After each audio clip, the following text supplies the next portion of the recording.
My fellow Americans, tonight, with a heart full of gratitude and boundless optimism, I profoundly accept this nomination for President of the United States.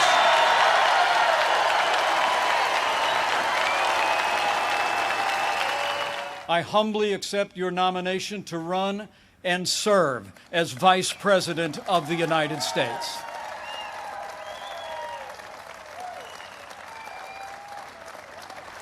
Joe Biden is not a savior of America's soul.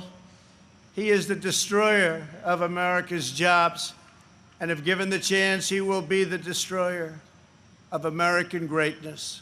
It is clear that a vote for Biden and the Democrats creates the risk that you will bring this lawlessness to your city, to your town, to your suburb. You won't be safe in Joe Biden's America. Joe Biden would be nothing more than a Trojan horse for the radical left. That makes sense, though, considering Joe Biden is basically the Loch Ness Monster of the swamp.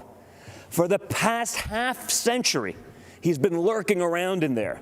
He sticks his head up every now and then to run for president. Then he disappears and doesn't do much in between. Joe Biden and Kamala Harris want a cultural revolution, a fundamentally different America.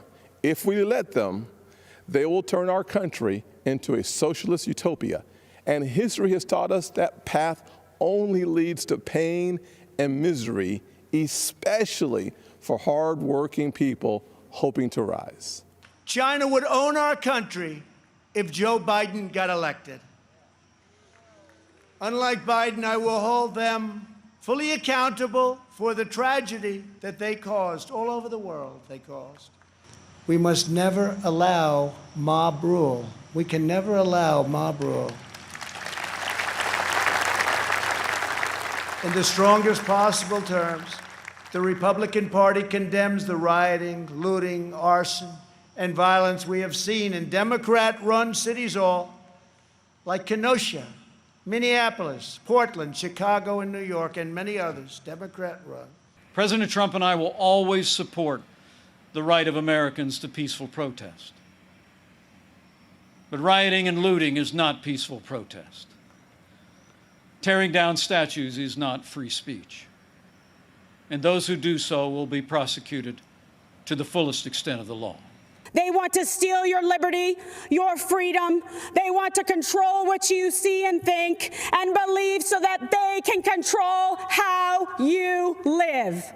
Ladies and gentlemen, leaders and fighters for freedom and liberty and the American dream, the best is yet to come. We developed from scratch the largest and most advanced testing system anywhere in the world, and we are recovering at a much faster rate than anybody. Over the past 3 months, we have gained over 9 million jobs, and that's a record in the history of our country. He has pledged a $4 trillion tax hike on almost all American families, which will totally collapse our rapidly improving economy. Biden has pledged to defund the police and take away your cherished Second Amendment. My father, on the other hand, delivered the largest tax cuts in American history. Today, because of President Trump, NATO is stronger, Ukraine has defensive weapon systems, and America left a harmful treaty so our nation can now build missiles to deter Russian aggression. I've been with my father, and I've seen the pain in his eyes when he receives updates on the lives that have been stolen by this plague. I have witnessed him make some of the most difficult decisions of his life. You see, Mr. President, you've done so much more than your promises made and promises kept, for you have used your strength to make America strong again.